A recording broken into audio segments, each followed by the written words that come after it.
And back at the Missouri Sports Hall of Fame induction ceremony in St. Louis, another honoree this year, former Cardinal outfielder Andy Van Slyke. Congratulations.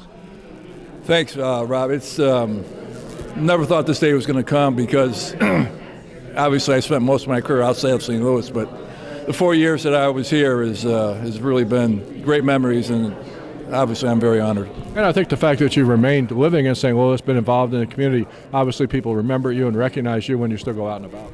Well, yeah, they do.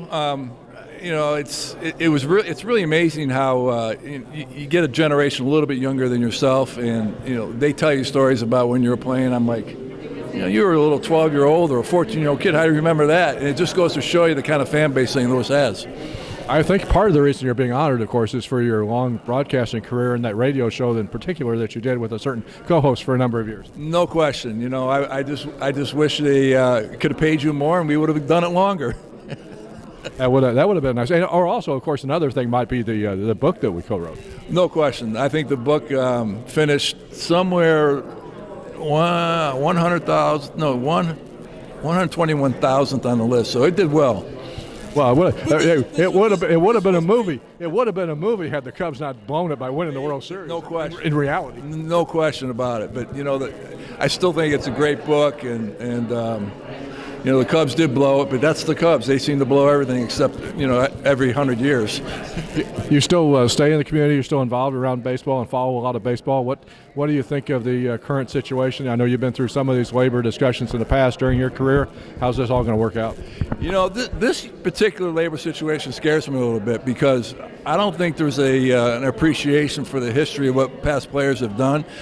And I was educated early on by the veterans who went through strikes and understood that they didn't have all these rights. They didn't have free agency. They didn't have arbitration. And I think, and it's not my fault in the players, but I think there's a part of an education process that needs to take place where they can really appreciate the position they are in today because of the past players. Hopefully that takes place. I'm hoping it's not like football where you have, 1% of the guys making 50% of the money, and it seems to be going that way. So I just hope the guys that are making a lot of money stick up for the rights of the rest of the players. And I think any from a fan standpoint, any kind of work stoppage would just be really, really bad for the game. Well, it just can't happen. And if it happens, I guess everybody's to blame. But again, one of the things I think the current culture has learned that when rights are taken away from you, it's hard to get them back. And if the players give up their rights, they're never going to get them back. What else is keeping Andy Van Slyke busy these days? Well, 6 grandchildren. That's part of it.